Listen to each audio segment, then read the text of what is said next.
Hello friends, आज मैं अपनी एक आंखों देखी सच्ची घटना बयां कर रही हूँ, तो आप ज़रूर सुनिएगा। तो आज भी भूत होते हैं। तो बात उस समय की है जब हम नानी के यहाँ जाया करते थे, तब हम छोटे थे। तो अचानक एक दिन क्या हुआ कि तीज का मेला था। आप जानते हैं गाँव में बहुत मेले लगते हैं, तो मेले में जा रहे थे हम सभी लोग। तो उसमें हमारी कजिन सिस्टर वगैरह, मामियाँ भाभियाँ सभी लोग थी। तो काफ़ी लोग मेले में जा रहे थे, साथ साथ जा रहे थे, तो थोड़ा आगे पीछे हो गए। तो मेरी कजिन सिस्टर जो थी वो पीछे रह गई। तो उसकी सहेलियों को आवाज़ लगाने लगी, वो फ्रेंड्स को, कि आ जाओ सब मेले में चलते हैं। तो उसने सारे फ्रेंड्स को आवाज़ लगाई। तो वो सुनसान जगह थी, पता नहीं उसकी फ्रेंड्स तो नहीं आई, और वहाँ सुनसान जगह में से कोई और ही आत्मा वगैरह जो थी वो उसके साथ आ गई। अब बाकी सब तो मेले में चले गए, पहुँच गए, और वो मेरी कजिन सिस्टर जो थी वो उन सब के आते ही, उसके शरीर में प्रवेश करते ही वापस घर की तरफ मुड़ी और सीधी घर चली गई।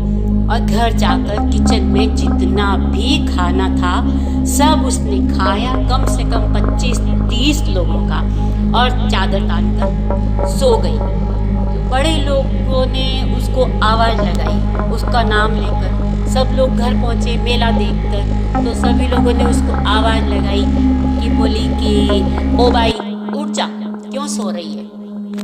तो आप विश्वास नहीं करोगे, वो उठी, चादर खींचते ही उठी एकदम से, और ये बड़ी बड़ी आंखें निकाल कर सबको देख रही थी। तो सबको जैसे ही देखने लगी तो सभी लोग डर गए, और वो एकदम से ऐसे करने लगी, हूँ हूँ। तो बड़े लोग सब समझ गए कि इसके अंदर तो कुछ चक्कर है। तो अब वो जैसे तैसे रात निकाली। सभी लोगों ने किचन में जाके खाना देखा, तो खाना नहीं था वहाँ। 25-30 लोग का खाना वो खा चुकी थी और खाकर सो गई थी, क्योंकि उस दिन तीज का त्योहार था, तो सबके व्रत था, सबको खाना खाना था। फिर किसी ने खाना नहीं खाया, सब सो गए। दूसरे दिन तांत्रिक को बुलाया गया, और तांत्रिक आया, झाड़ फूक वाले तांत्रिक के पास लेके गए, तो नहीं गई वो। फिर घर पे बुला के लाए, तो वो फिर तांत्रिक घर में जैसे ही घुसा तो उसको पता चला था मेरी कजिन सिस्टर को। तो वो जोर से बोली, तो क्यों आया है यहाँ, चला जा, वरना तेरी खैर नहीं। तांत्रिक बोला अच्छा, और तांत्रिक ने अपना काम शुरू किया। पूछता रहा, बता तू कौन है, कहाँ से आई है या आया है। बोलता रहा। तो वो भी जोर जोर से बोलती रही, नहीं बताऊंगी, क्या कर लेगा, कर ले जो करना है। तो तांत्रिक की काफ़ी मशक्कत के बाद मेरी कजिन सिस्टर के अंदर जो आत्मा थी वो बोली, मैं 1 नहीं, 2 नहीं, 3 नहीं, 4 नहीं, हम पूरी 7 सहेलियां हैं जो इसके साथ इसके शरीर में प्रवेश कर गई हैं। तो तांत्रिक बोला, क्यों आई है यहाँ पर। तो बोलती है कि इसने हम लोगों को बुलाया, आवाज़ लगाई कि आ जाओ मेले में चलते हैं। तो मेले में हम नहीं गए, क्योंकि हमें भूख लग रही थी। हम घर आई और खाना खाकर सो गए थे, और हंसने लगी जोर जोर से, हा हा हा हा, ऐसे कुछ।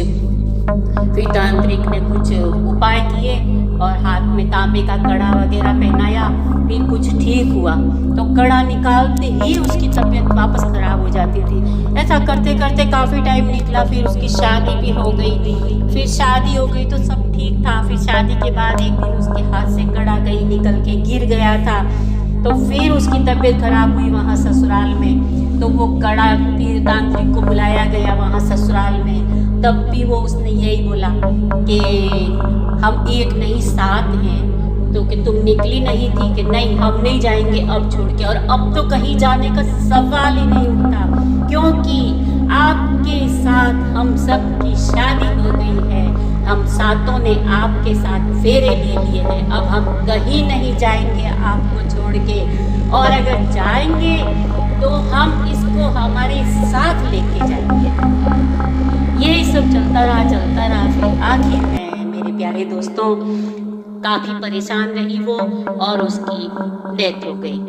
तो मेरा तो यही मानना है कि आज भी सुनसान जगह पर किसी को भी आवाज़ नहीं लगाना चाहिए, क्योंकि आत्माएं घूमती है।